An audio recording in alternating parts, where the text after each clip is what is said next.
My name is Dr. Eric Daniel Ananga, and I'm a researcher and a consultant in education, and I work on the ECE policy as a lead consultant. And I came with a background on education sector analysis and the development of National Education Strategic Plan 2018-2030 for Ghana.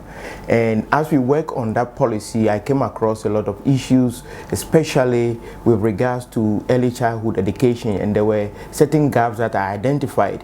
So it was a lot of joy for me when I had opportunity to be hired as a lead consultant to facilitate the development of the early childhood policy.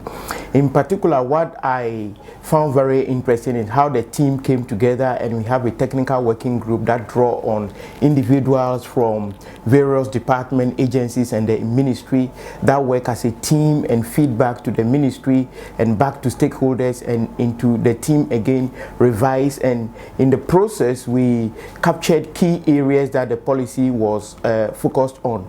As an individual, I learned a lot in the process of the policy development. In particular, I was very impressed about how I got the opportunity to engage stakeholders, working with government, working with NGOs, technocrats in education, the public in particular, family and community members, and how they contributed to the development of the policy.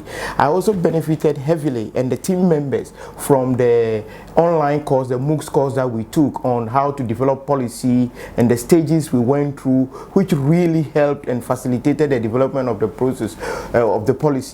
One thing I found very interesting and insightful most was some of the arguments we were having as a team was working. Sometime from one sector, somebody wants an idea to be dominant in the policy development process, which other members are not in favor of, and we had to juggle it and come over some difficult barriers, but eventually we succeeded in agreeing on points of action that helped in developing the policy.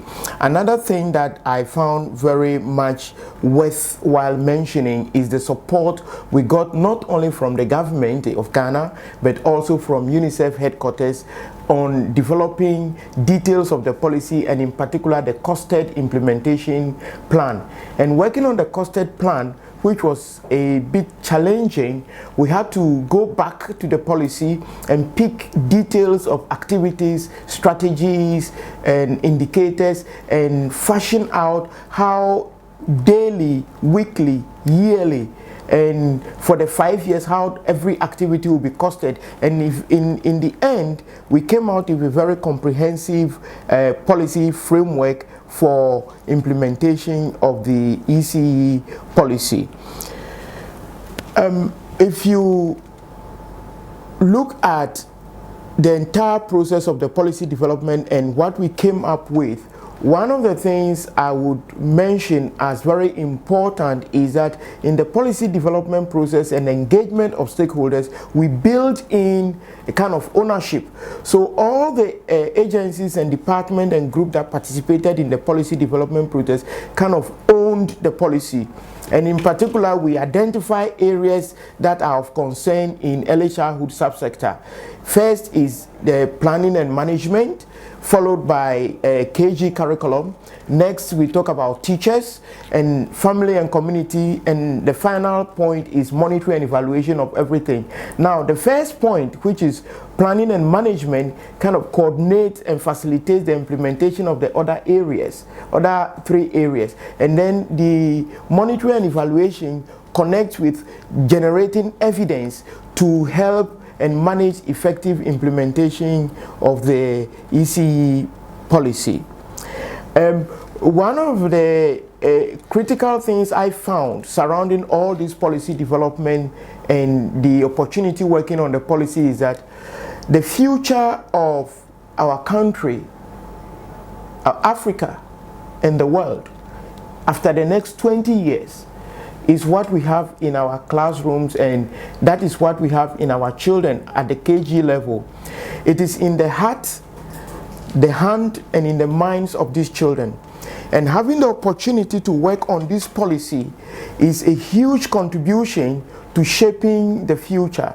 And I would say that if we want the future to succeed, it is worth investing in these children and ensuring that the policy that we have developed is implemented, and all stakeholders stay true to the policy, that we implement it, and where there's a need to revise, we will do revision. And in developing the ECE policy, we went through a couple of steps, and this would sound very linear, but it wasn't entirely linear. It was iterative. We were going and coming back. But the first thing we did was, after the education sector analysis, we had a team to do diagnostic analysis of the early childhood subsector. And then when we diagnosed the early childhood subsector, key issues of concern in the subsector came up. So we did a validation exercise and went down to the grassroots and talked to all the stakeholders to know whether the issues that came up in the diagnostic analysis were the real, true reflection of the real issues.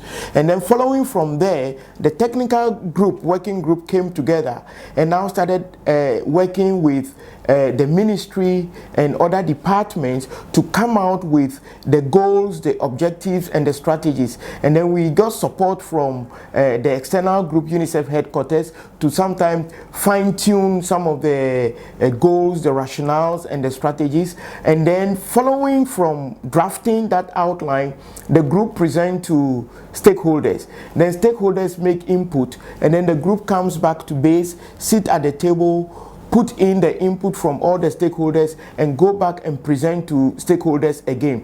Then at another point of the policy development process, we had to engage with the government, and particularly that's the Minister of Education and Ghana Education Service, for their input. They also made their input, though they had their representatives in the team. We want every one of those in management to know what was coming up, since they are going to be the lead implementers to guide what is going to the policy. So they also made their input. Then we take it back to stakeholders, talk with them, come back, and now that was getting fine-tuned, we zoomed on into the development of the costed implementation plan.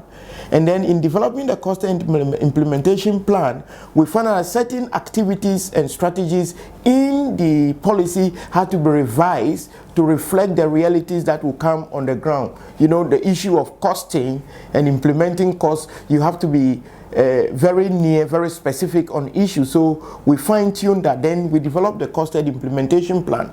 Then after developing the costed implementation plan and sharing with management, we moved to develop the implementation guide, a guideline for all the stakeholders who will be implementing the policy. So we spell out the activities, the roles, when they will do, how they'll do it, and who is responsible for specific activity in the policy guideline. So the policy guideline is helping the implementation of the entire policy. And we also developed the monitoring and evaluation and learning framework for the policy, where we have input, process and outcome indicators and system indicators that are being monitored to see the effective implementation. Then the final stage of the policy development for us is getting the owner to buy into the policy. So we took the entire policy and the supporting documents to the government, the ministry, and then the minister looked at it and said, okay, this is a good policy, but to get government's full ownership, we have to present it to cabinet. So we took the policy to cabinet, and we met with a subcommittee in cabinet on the policy, and they endorsed it that this is a very good policy, and they passed it for implementation come the next academic year. So that is how we developed the process of the policy. But this was not just an easy, straightforward process. It was back and forth, and sometimes it comes with arguments and things, which are all useful, because that is where you can tease out the best in individuals and groups coming from diverse backgrounds towards the development of the policy. Talking about challenges in the policy development process, one of the policies was getting the team to meet as and when we have to meet. And sometimes the members of the technical working group are individuals who have other responsibilities from their agencies, departments, levels that they are working in. So it became challenging for them to prioritize the policy development process over their daily office work. Sometimes we have to meet in the night.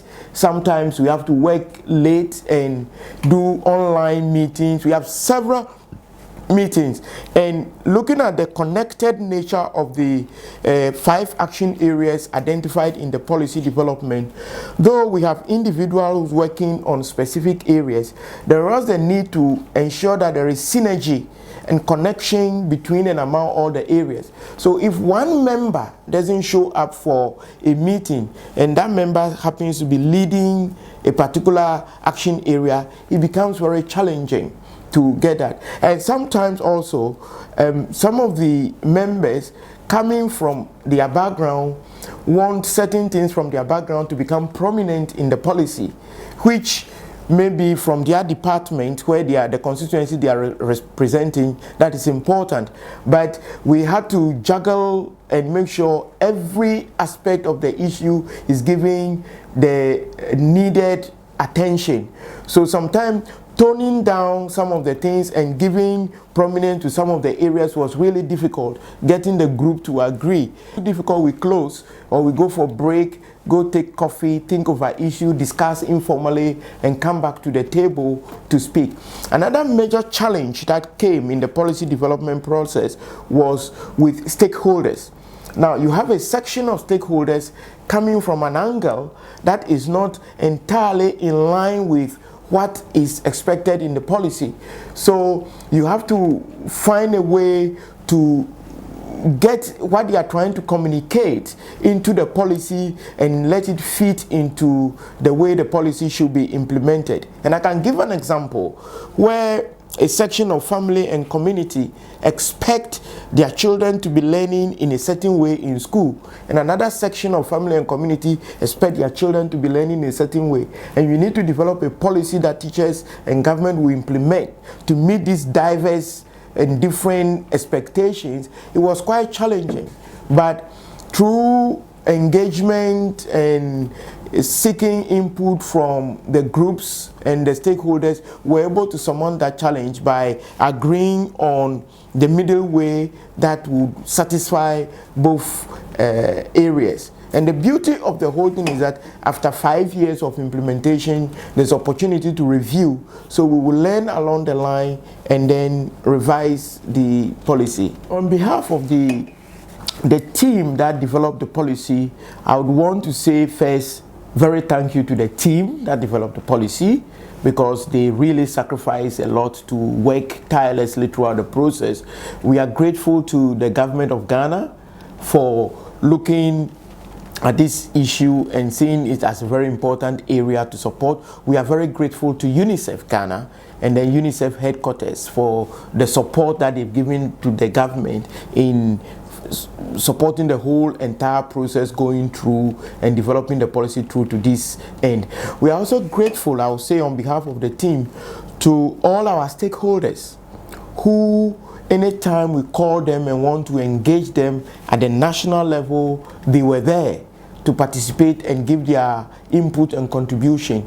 And when we took the stakeholder engagement to the grassroots, we did regional and district level engagement. We had all the stakeholders, the chiefs, the assembly people, the unions, the NGOs in the communities, the district education offices, all those working in education that we called on. We are very grateful to them for their invaluable input into the policy development process. And above all, we are grateful to God Almighty for the opportunity to go through all this.